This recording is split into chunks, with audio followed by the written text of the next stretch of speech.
Баршаңызға сәлем. Бүгін сіздермен соуста дайын болатын, жұмыртқасыз, нансыз, ұнсыз, күрішсіз дайындалатын, өте дәмді әрі сочный болып шығатын тефтели дайындаймыз. Ең алдымен қалауыңызша фаршты алып, одан соң картобымызды үкіштен өткізіп аламыз.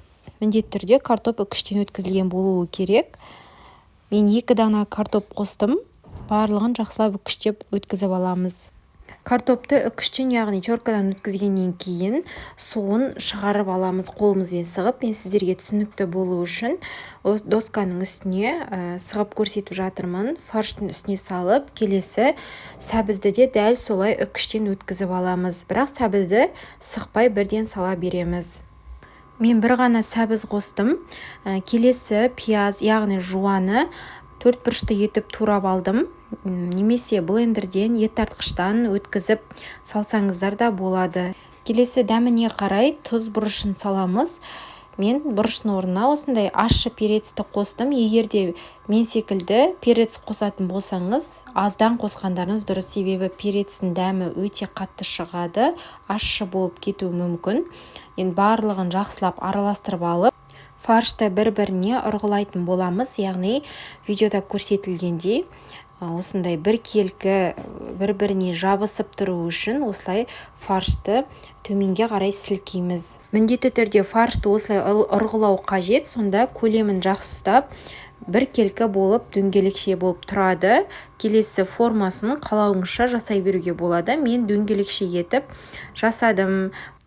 Формасына келтіріп, дөңгелекше етіп жайып жатқан кездің өзінде де осылай ұрғылап отырып, формаға келтірсеңіздер де осындай бір келкі бір-біріне жабысып, жақсы өзінің формасын ұстап тұратын болады. Келесі қызып тұрған майға дайын тефтелиді қатты тым қыздырмай, кішкене осылай беті қызарған кезде келесі жағына аударып, тарелкаға салып аламыз бөлек ыдысқа. Барлығын бірден пісіріп, көп ұзақ ұстамайсыздар. Тефтелиді қуырып жатқан кезде бөлек ыдысқа осындай жуа мен сәбізді араластырып, астына кішкене май құйып, томат пастасын қосып, соусын дайындаймыз. Мен томаттың орнына осындай кетчупты қоса салдым. Егер томат болмай қалған жағдайда осындай кетчупты қосып жіберсеңіздер болады. Бетін жауып кішкене қуырып аламыз. Оның үстіне қайнаған ыстық суды құйып, бетіне бірден қуырып алған тефтелиді салып қоямыз. Соусқа ешқандай ұн қоспай барлығын сала береміз. Тефтели шашылып кетпейді, одан еш қорықпаңыздар. Қақпағын жауып, кішкене 1-2 минут қайнатып алып, пештің астын баяу отқа қойып қоямыз. Өзінің суына пісіп шығады.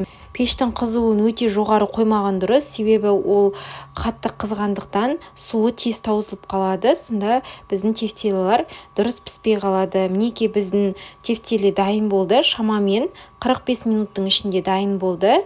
Енді бетіне әдемілігі үшін осындай аскөктерді қостым. Өте дәмді, біркелкі болып піседі. Отбасыңызға ұнайтынына сенімдімін. Міндетті түрде жасап көріңіздер. Егер рецепт ұнаса, менің каналыма тіркеліп, лайк басып, пікір қалдыруды ұмытпаңыздар. Назар салып тыңдағандарыңызға рахмет, ас болсын.